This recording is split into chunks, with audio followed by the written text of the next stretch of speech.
Happy Monday. I hope you had a wonderful weekend. I know Saturday was beautiful, Sunday not so much, and today not so much, but tomorrow will be a nice day. And maybe I'll do a lesson tomorrow that will have us going outside a little bit, doing something a little different. So let's today work on finishing chapter 18. We only have 3 chapters left in this book, so we're nearing the final climax coming up soon. We are in the midst of the dog championship coon hunt, and we will see how that turns out and if in fact Billy wins. So we're going to read that today. Then you can finish the discussion questions for 17 and 18, submit them on Schoology. Today I will get back to you by the end of the day, the discussion questions for the last 2 sets of chapters. I try to wait until everybody kind of gets them in, and then I'll send them back, and we'll just go on ahead. So I hope you're enjoying the book. I know I am. Something nice to do together. And your project that for the appreciation came out amazing. So I did put it in the stream on Friday, but I'll attach it to this lesson as well. If you haven't looked at it, please look at it. I so apologize for any that didn't make it into the video. I had a cutoff. I'd said originally in the assignment, and I'd put it in on Google Classroom, that it was 1 o'clock on Thursday. I ended up keeping it open until about 6:30, and then I had to put it all together because I was sending it to the lady at ORC TV on Friday morning. So if any didn't make it in, I am so sorry. They were all amazing. It was just a matter of time. And if for some reason I missed something or somebody, I'm so sorry. But they came out really cute, and you should be really proud of yourself. It was a beautiful thing that you did, and I hope you like the video that I put together. I'm learning iMovie. It was kind of fun. Okay, so let's read chapter 18 together. Here we go. Just before dawn, the storm blew itself out with one last angry roar. It started snowing. A frozen silence settled over the canebrake. Back in the thick timber of the river bottoms, the sharp snapping of the frozen limbs could be heard. The tall stalks of wild cane looked exhausted from the hellish night. They were drooping and bending from the weight of the frozen sleet. That's a great image. You can totally picture that. I climbed out of the deep gully and listened for my dogs. I couldn't hear them. Just as I started back down the bank, I heard something. I listened. Again, I heard the sound. Papa was watching me. Can you hear the dogs? He asked. No, not the dogs, I said, but I hear something else. What does it sound like? He asked. Like someone whooping, I said. Papa and the judge hurried up the bank. We heard the sound again. It was coming from a different direction. The first time I heard it, I said, it was over that way. It's the men from the camp, the judge said. They're searching for us. We started whooping. The searchers answered. Their voices came from all directions. The first one to reach us was Mr. Kyle. He looked haggard and tired. He asked if everything was all right. Yes, we're all right, Papa said, but the old man has a bad ankle. It looks like we'll have to carry him out. Your team broke loose and came back to camp about midnight, Kyle said. This really spooked us. We were sure something had happened. 25 of us have been searching since then. Several men climbed down the bank and went over to Grandpa. They looked at his ankle. One said, I don't think it's broken, but it's sure a bad sprain. You're in luck, another one said. We have one of the best doctors in the state of Texas in our camp, Dr. Charlie Latham. He'll have your man fixed up in no time. Yes, another said, and if I know Charlie, he's probably got a small hospital with him. Back in the crowd, I heard another man say, You mean that Latham fellow who owns those black and tan hounds is a doctor? Sure is, another said, one of the best. Mr. Kyle asked where my dogs were. I told him that they were treed somewhere. What do you mean, treed somewhere? He asked. Papa explained what had happened. With a wide-eyed look in his face, he said, Do you mean to tell me those hounds stayed with that tree in the blizzard? I nodded. Looking at me, he said, Son, I hope they have that coon treed because you need that one to win the cup. Those 2 Walker hounds caught 3 before the storm came up. When it got bad, all the hunters came in. The judge spoke up. I'll always believe that those hounds knew that the boy needed another coon to win, he said. If you fellas had seen some things those dogs have done, you'd believe it too. One hunter walked over to the broken snag. 3 out of 1 tree, he said. No wonder, look here. That old snag was half full of leaves and grass. Why, it was a regular old den tree. Several of the men walked over. I heard one say, I've seen this happen before. Remember that big hunt in the Red River bottoms when the 2 little beagle hounds treed 4 coons in an old hollow snag? They won the championship too. I wasn't there, but I remember reading about it, one said. Say, I don't see Benson, Mr. Kyle said. The men started looking at each other. He was searching farther down the river than the rest of us, one fellow said. Maybe he didn't hear us shouting. Some of the men climbed out of the gully. They started whooping. From a distance, we heard an answering shout. He hears us, someone said. He's coming. Everyone looked relieved. Mr. Benson struck the washout a little way above us. He was breathing hard, as if he had been running. He started talking as soon as he was within hearing distance. It scared me when I first saw them, he said. I didn't know what they were. They looked like white ghosts. I'd never seen anything like it. A hunter grabbed Mr. Benson by the shoulder, shaking him. Get out of yourself, man, he said. What are you talking about? Mr. Benson took a deep breath to control himself and started again in a much calmer voice. Those 2 hounds, he said. I found them. They're frozen solid. They're nothing but white ice from the tips of their noses to the ends of their tails. Oh, no. Hearing Mr. Benson's words, I screamed and ran to my father. Everything started whirling around and around. I felt light as a feather. My knees buckled. I knew no more. Regaining consciousness, I opened my eyes and could dimly see the blurry images of the men around me. A hand was shaking me. I could hear my father's voice, but I couldn't understand his words. Little by little, the blackness faded away. My throat was dry, and I was terribly thirsty. I asked for some water. Mr. Benson came over. He said, Son, I'm truly sorry. I didn't mean it that way. Your dogs are alive. I guess I was excited. I'm very sorry. I heard a deep voice say, That's a hell of a thing to do. Come running in here saying the dogs are frozen solid. Mr. Benson said, I didn't mean to sound that way. I said I'm sorry. What more do you want me to do? The deep voice growled again. I think it was a hell of a thing for a man to do. Mr. Kyle took over. Now let's not have any more of this, he said. We have work to do. We've been standing here acting like a bunch of school kids. All this time that old man has been lying there suffering. A couple of you men cut 2 poles and make a stretcher to carry him. While the men were getting the poles, Papa heated the coonskins again and rewrapped Grandpa's foot. With belts and long leather laces from their boots, the hunters made a stretcher. Very gently, they put Grandpa on it. Again, Mr. Kyle took command. Part of us will start for the camp with him, he said. The others will go after the dogs. Here, take this gun, Papa said. I'll go with him. Looking at me, Mr. Kyle said, Come on, son, I want to see your hounds. Mr. Benson led the way.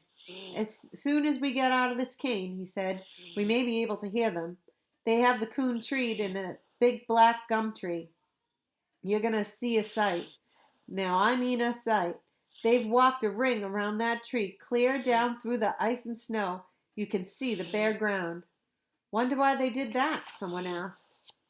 I don't know, Mr. Benson replied, unless they ran in that circle to keep from freezing to death or to keep the coon in the tree.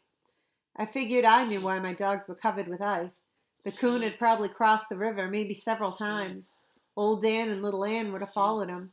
They would have come out of the river with their coats dripping wet, and the freezing blast of the blizzard had done the rest. Nearing the tree, we stopped and stared. Did you ever see anything like that? Mr. Benson asked. When I first saw them, I thought they were white wolves. My dogs haven't seen us since we came up. They were trotting around and around, just like Mr. Benson has said. We could see the path they had worn down through the ice and snow till the bare black earth was visible. Like ghostly white shadows, around and around they trotted. In a low voice, someone said, They know that if they stop, they'll freeze to death. It's unbelievable, said Mr. Kyle. Come on, we must do something quick. With a choking sob, I ran for my dogs. On hearing our approach, they sat down and started bawling treed. I noticed their voices didn't have that solid ring. Their ice-covered tails made a rattling sound switched as they switched this way and that on the icy ground. A large fire was built. Standing my dogs close to the warm heat, the gentle hands of the hunters went to work. With handkerchiefs and scarves heated, steaming hot, little by little the ice was thawed from their bodies. If they had ever laid down, someone said, they would have frozen to death. They knew it, another said. That's why they kept running in that circle. What I can't understand is why they stayed with the tree, Mr. Benson said. I've seen hounds stay with the tree for a while, but not in a northern blizzard. Men, said Mr. Kyle, people have been trying to understand dogs ever since the beginning of time. One never knows what they'll do. You can read every day where a dog saved the life of a drowning child or laid down his life for a master. Some people call this loyalty. I don't. I may be wrong, but I call it love, the deepest kind of love. That has something to do with the theme of our story. So we talked, remember, way back, and topic is like kind of the one word. So this would probably be love, right? The deepest kind of love. Not, we called it puppy love, we called it dog wanting disease, but there's this real love. After those words were spoken, a thoughtful silence settled over the men. The mood was broken by the deep growling voice that I had heard back in the washout. It's a shame that people all over the world can't have that kind of love in their hearts, he said. There would be no wars, slaughter or murder, no greed or selflessness. It would be the kind of world that God wants us to have, a wonderful world. After all the ice was thawed from my dogs and their coats were dried out, I could see that they were all right. I was happy again and felt good all over. One of the hunters said, Do you think those hounds are thought out enough to fight a coon? Sure, just run 'em out of that tree, I said. At the crack of the gun, the coon ran far out on a big limb and stopped. Again, the hunter sprinkled him with the bird shot. This time he jumped. Hitting the ground, he crouched down. Old Dan made a lunge. Just as he reached him, the coon sprang straight up and came down on his head. Holding on with his claws, the coon sank its teeth in a long, tender ear. Old Dan was furious. He started turning in a circle, bawling with pain. Little Ann was trying hard to get a hold of the coon, but she couldn't.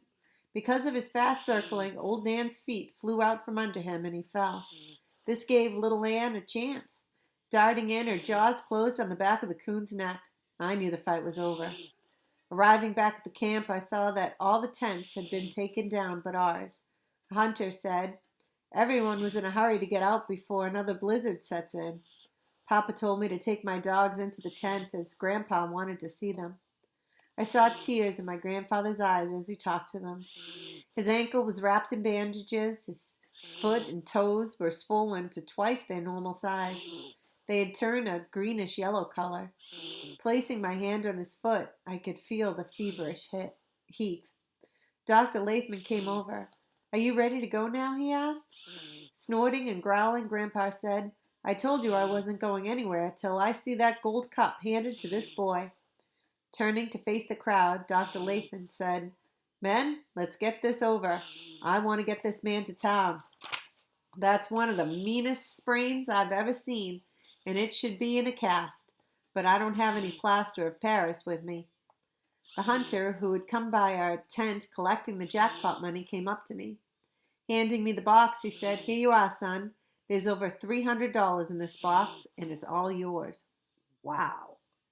$300. So in today's, if you put that into an inflation calculator, go for it. Put it into the inflation calculator in another window.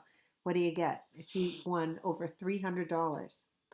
Turning to the crowd, he said, Fellows, I can always say this. On this hunt, I've seen two of the finest little coon hounds I ever hoped to see. There was a roar of approval from the crowd. Looking down, I saw the box was full of money. I was shaking all over. I tried to say thanks, but it was only a whisper. Turning, I handed the box to my father. As his rough old hands closed around it, I saw a strange look come over his face. He turned and looked at my dogs. Some of the men started shouting, Here it is! The crowd parted and the judge walked through. I saw the gleaming metal of the gold cup in his hand. After a short speech, he handed it to me, saying, "Son, this makes me very proud. It's a great honor to present you with this championship cup." The crowd exploded. The hunters' shouts were deafening. I don't know from where the two silly old tears came. They just squeezed their way out. I felt them as they rolled down my cheeks. Aww. One dropped on the smooth surface of the cup and splattered. I wiped it away with my sleeve. Turning to my dogs, I knelt down and showed the cup to them. Little Ann licked it. Old Dan sniffed one time and then turned his head away. The judge said, "Son, there's a place on the cup to engrave the names of your dogs. I can take it into Oklahoma City and have it done, or you can have it done yourself. The engraving charge has already been paid by the association." Looking at the cup, it seemed that far down in the gleaming shadows, I could see two wide blue eyes glued to a window pane. I knew that my little sister was watching the road and waiting for our return. Looking back at the judge, I said, "If you don't mind, I'll take it with me. My grandpa can send it in for me." Laughing, he said, "That's all right." Handing me a slip of paper, he said, "This is the address where you should send it to." Grandpa said, "Now that that's settled, I'm ready to go to town." Turning to Papa, he said, "You'll have to bring the buggy, and I wish you to look after my stock. I know Grandma will want to go with us, and there'll be no one there to feed them. Tell Bill Lowry to come up and take care of the store. You'll find the keys in the usual place." "We'll take care of everything," Papa said. "Don't worry about a thing. I don't intend to stop until we get back because it looks like we're in for some more bad weather." I went over and kissed Grandpa goodbye. He pinched my cheeks and whispered, "We'll teach these city slickers that they can't come up here and beat our dogs." I smiled. Grandpa was carried out and made comfortable in the back of Dr. Latham's car. I stood and watched as it wheezed and bounced its way out of sight. "While I'm harnessing the team," Papa said, "you take the tent down and pack our gear." On the back seat of the buggy, I made a bed out of our bedclothes. Down on the floorboards, I fixed a nice place for my dogs. All through the night, the creaking wheels of our buggy moved on. Several times I woke up. My father had wrapped a tarp around himself. Reaching down, I could feel my dogs. They were warm and comfortable. Early the next morning, we stopped for breakfast. While Papa tended to the team, I turned my dogs loose and let them stretch. "We made good time last night," Papa said. "If everything goes right, we'll be home long before dark." Reaching Grandpa's store in the middle of the afternoon, Papa said, "I'll put the team in the barn and feed the stock while you unload the buggy." Coming back from the barn, he said, "In the morning, I'll go over and tell Bill Lowry to come up and open the store." Looking back, he said, "It snowed more here than it did where we were hunting." Feeling big and important, I said, "I don't like the looks of this weather. We'd better be scooting for home." Papa laughed. "Sure you're not in a hurry to get home to show off the gold cup?" he asked. A smile was my only answer. 200 yards this side of our home, the road made a turn around a low foothill, shutting our house off from the view. Papa said, "You're going to see a scramble as soon as we round that bend." It was more of a stampede than a scramble.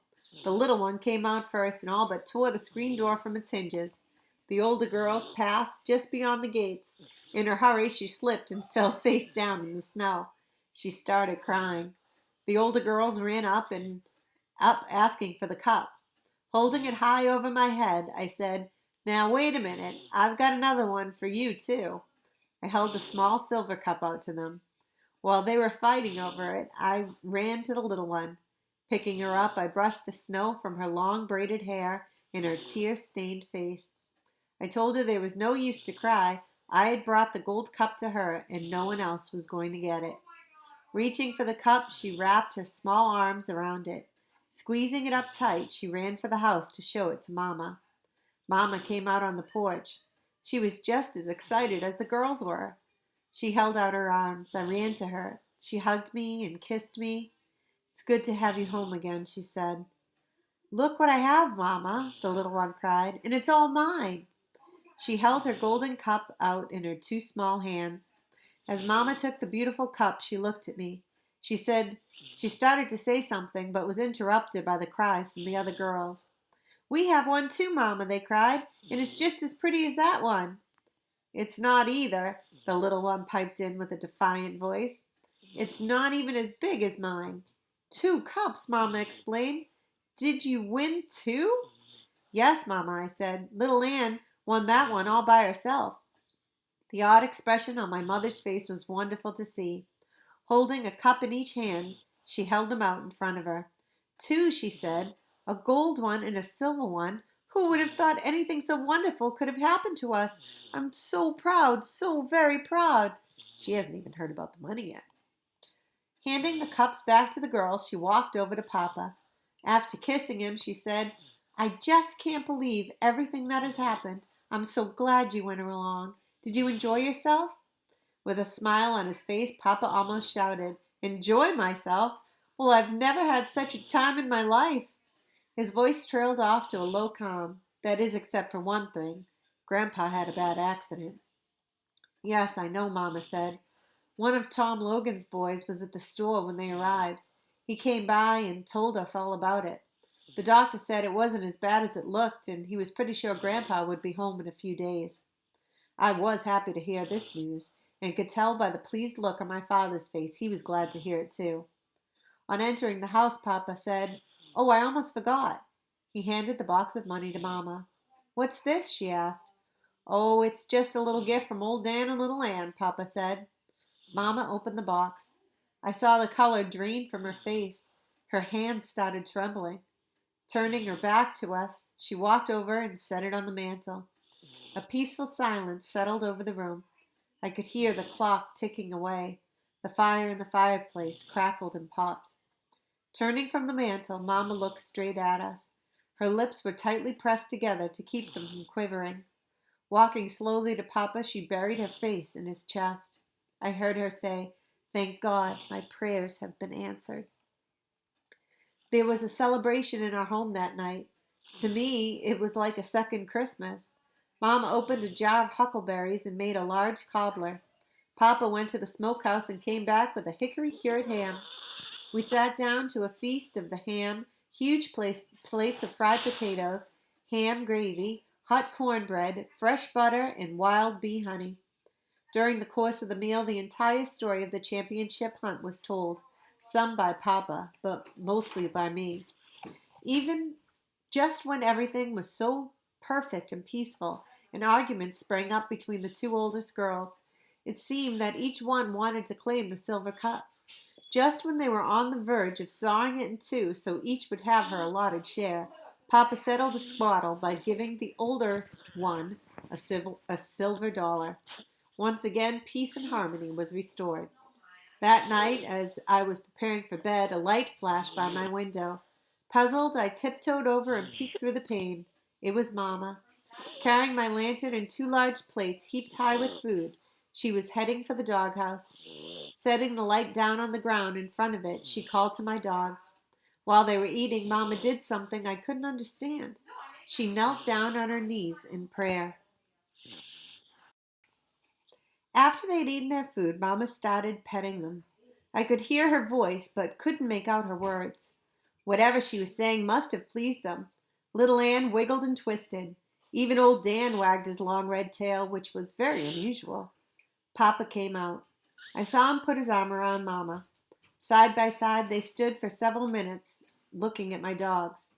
When they turned to enter the house, I saw Mama dab at her eyes with her apron. Lying in bed, staring into the darkness, I tried to figure out the strange actions of my parents. Why had Mama knelt in prayer in front of my dogs? Why had she wept? I was running all the whys around in my mind when I heard them talking. "I know," Papa said, "but I think there's a way. I'm going to have a talk with Grandpa. I don't think that old foot of his is ever going to be the same again. He's going to need some help around the store." I knew they were talking about me, but I couldn't understand what they meant. Then I thought, why, that's it. They want me to help Grandpa. That'd be all right with me. I could still hunt every night. Feeling smart for figuring out their conversation, I turned over and fell asleep. Okay, so I want you to think about this for a second. Remember when we first started the story? Do you remember what Mama said she always wanted to do? It was one of your discussion questions and why she wanted to do it. Um, if they were saving money because they wanted to move into town, and think about all the money Billy has been bringing in, not just on the tournament, but for all the coon hides and everything. So now they have the money, but could you ever do that to Billy? Could you ever move into town and, bring the dogs who are used to hunting and running every night? I mean, his whole, everything he loves would be gone. So maybe think about what they might have been kind of trying to hatch or the plan they were trying to figure out. All right. So discussion questions on Schoology, and tomorrow we'll figure out a way to take this book, but to also get you outside and enjoy the day. All right. Talk to you soon.